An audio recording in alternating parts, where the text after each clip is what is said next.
Сүхбаатар аймаг байгуулагчны 70 жилийн алтан авааны төрийн тахилгын наадам зүүн бүсийн их хурд наадамд газар хурдан буйнууд ирж тоос өргөсөн бол хүнээс тутгааргүй ухаантай хурдан морд цугласан наадамчдын нүдийг баясгасан байна.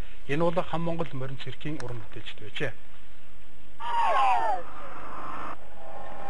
Хурдан морь үзээд цамцаа ширхэрдэггүй морин дил дээр дахиух дургүй монгол хүн байхгүй гэхэд нэгийг хэтрүүлсэн болохгүй.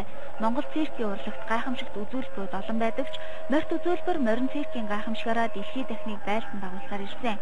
Монгол хүүхдүүд бага балчраасаа морин дэрэмгийн өсгөн циркийн үзүүлбэрт суралцахад томоохон түлхэц болжчлаг гэдгийг багш нар нь онцолж байлаа. Хам Монгол циркийн уран бүтээлчид 20 дадуу 20 гаруй уран бүтээлчтэй эднээс гол дүрийн жүжигчин нь унцдаг болон бүжгэлдэг морьд байдаг байна. Монгол адуу гэдэг шиг наадамчдын гол чимэг байдаг болохоор бид нэр баяр наадмын хөгжөө чимхийн тулд бүжгэлдэг, жүжигэлдэг циркч хүүхдүүдэд дагуулад ирсэн. Нарийн сургалт бол 1-2 жил сургалт хийдэг. Бусад матны гайхамшигын үзүүлбэр бол бас жил гарын сургалт хийж хүүхдүүд эвлэгдэг дээ. Монгол хүн бүр морин дэрэмгий байдаг гэдэг нь хам Монгол циркийн жүжигчдийн хамгийн залуу нь 13 настай хүү байгаагаас харж болохоор байсан. Циркийн үзүүлбэрийн бас нэгэн гайхамшиг нь морины дахиан дунд олон төрлийн үзүүлбэр үзүүлдэг охид байлаа.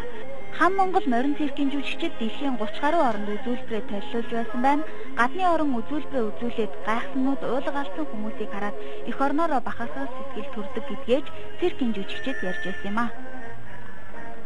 Амар олон хүмүүс хийж бүтээгээд дуусны дараа маш олон хүмүүс ингээд алга ташмалж байгаа амар гоё сэтгэл төрүүлдэг. Хүмүүс амар гоё хүлээж авдаг. Морь унж байгаа хүмүүсийг амар гоё хүлээж авдаг. Монгол хүмүүс чинь дандаа морь гэдэг болохоор морийг аяга гоё хүлээж авдаг. За миний дүү хэдэн настай? Би 13 настай. Энэ циркт одоо нэгт чигтэй болж байна.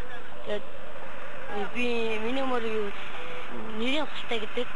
Энэ морьд жонхом хийн. Ер нь энэс өөр мөрөнд хийдэг. Энийг эхнийхээ үзүүлбэр дээр үзүүлдэг байгаа. Монгол ирчүүд өөрөөсөө илүү морио хайрладаг энэ л уламжлалаараа циркийн жүжигчид ч халтаргаатай талбайд болон эрсдэлтэй үзүүлбэр үзүүлэхдээ хамгийн түрүүнд мориндоо санаа зовдог байна.